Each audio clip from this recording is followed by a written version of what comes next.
I'm Jared Broyles with your morning update. Authorities say a suspicious death last week in North Topeka is now being investigated as a hit and run. Officers with the Topeka Police Department found 31-year-old Dalton Thomas suffering from critical injuries last Friday near the intersection of Northwest Elmroe Avenue and Topeka Boulevard. He was pronounced dead at the scene. Anyone with information should contact TPD or Shawnee County Crime Stoppers.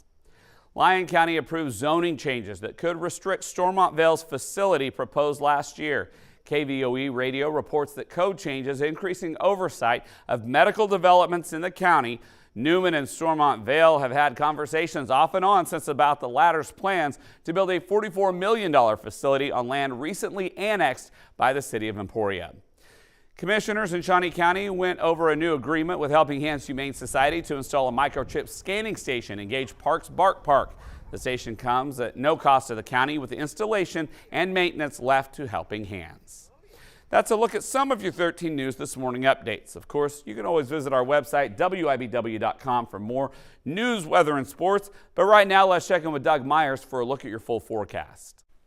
All right, after a very mild day yesterday with highs around 60 across northeast Kansas and last night's cold front coming through, big changes today, starting out in the single digits for wind chill values. And then again, with lots of sunshine, that'll help a little bit with how cold it's going to be today. 33 for today's high. May have a few wind gusts near 20 to 25 miles per hour this morning, but by the afternoon, 5 to 10 mile per hour winds. And then 26 by 7 o'clock. A very low chance that we might get a little bit of cloud cover pushing into the northeastern section of our viewing area late this afternoon and early this evening, but most of today will be sunny and most of tonight will be clear. 16 degrees, so very similar temperatures to this morning. However, much lighter wind, so wind chills won't be quite as cold as this morning, and because of the lighter winds, there's a higher likelihood of frost early in the morning. Tomorrow, 42, which is seasonal, where we should be for this time of year. Southeast wind 5 to 10 miles per hour, and across the state, low 40s as well. A little bit cooler in Kansas City, so if you are heading out to the Chiefs game tomorrow afternoon,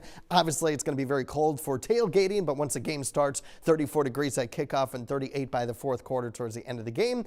Certainly not too bad for this time of year. And then in the low to mid 50s on Sunday, wind gusts that will be close to 25 miles per hour, helping to warm temperatures up. And the mild weather will be here to stay as we head into next week as well. In fact, most of the lows next week will be above the freezing mark. There may be a few areas in the low 30s on a couple of nights, but otherwise we'll have temperatures above average for our highs as well, with a little bit better chance for rain by Thursday into Thursday nights, as we'll have dry conditions until then.